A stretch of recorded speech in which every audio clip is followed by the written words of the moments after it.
Inspector గారు వచ్చాయి. అక్కడ పాము పుట్లో వేలు పెట్టి ఇక్కడ ప్రియురాలతో చేయడానికి వచ్చావా? ఎవరా నువ్వు? నోటికి వచ్చినట్టు వాగుతున్నావు.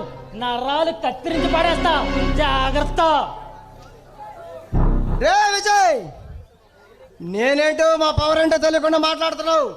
ఈ రాజధాని నడపట్లేదు, రాయల్ రెస్టారెంట్ పనులు అడ్డుకుంటున్నావు.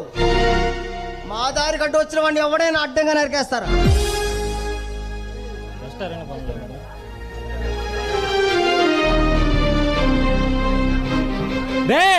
అమాయకులైన ఈ పేద పరిధి భూముల్ని కబ్జా చేసిన దాకా ఆ కోర్టు కేసుల్లో ఉన్న భూముల్లో మీ ఇష్టానుసారంగా 5 స్టార్ హోటళ్లు, రెస్టారెంట్లు అని కట్టుకుంటూ పోతే కళ్ళు మూసుకుని కూర్చోదురా ఈ ప్రభుత్వం.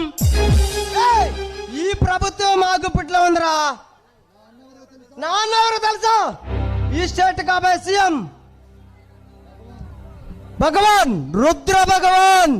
రే నీ అన్న కాబోయే సీఎం అయినా పిఎం అయినా పదవినట్టు పెట్టుకుని పేద ప్రజలకు అన్యాయం చేయాలని చూస్తే అర్థంగా నరికి పారేస్తా.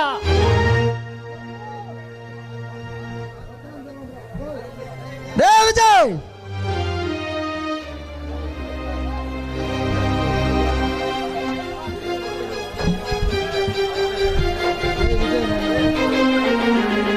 రే విజయ్,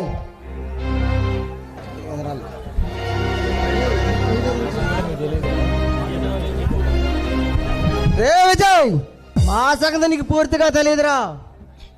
మీలాంటి పిల్ల బచ్చాగాలని నేను చాలా మందిని చూశాను. రే విజయ్, ఇక నిన్ను వదలనరా. రే మీరు ఈ టైగర్ విజయ్ వెంట్రుకు కూడా పీకలేరురా. వస్తా, వెళ్ళొస్తా, మళ్ళీ వస్తా. ఎంత చూడకుండా వదిలిపెట్టనురా. నీలాంటి వాళ్ళని చాలా మందిని చూశాను. పదా ఇంకా. ఏ స్వప్న, ఏంటి ఇంత ఆలస్యమైంది? నేను వచ్చి ఎంతసేపు అవుతుందో తెలుసా నీకు?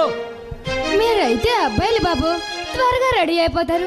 కానీ మేము మాత్రం ఆడవాళ్ళం, కాస్తంత ముస్తాబు చేసుకోవాలంటే లేటు పడుతుంది కదా, అర్థం చేసుకోవాలి నువ్వు కూడా. అవునులే, మీ అమ్మాయిలకి అర్థం కనపడితే అయస్కాంతంలో అతుక్కుపోతారు కదూ. అబ్బో, ఆ మాత్రం రెడీ అయితేనే కదా మీ అబ్బాయిల కళ్ళకి మేం కనిపించేది. మా కళ్ళకి కనిపించాలనా లేదా మా మనసులు కొట్టగొట్టాలనా మీ ఈ కలరింగులు? మీ అబ్బాయిలు మాత్రం తక్కువ ఏంటి? ఆ అమ్మాయి ఒంటరిగా కనిపిస్తే చాలు, తన కొంట చూపులతో ఉక్కిరి బిక్కిరి చేస్తారు, అంతే కదా. స్వప్న, నువ్వు ట్రెడిషనల్ గా రెడీ అయితేనే తట్టుకోలేవు. అలాంటిది ఇంత మోడర్న్ గా రెడీ అయితే ఈ చిలిపి కృష్ణుని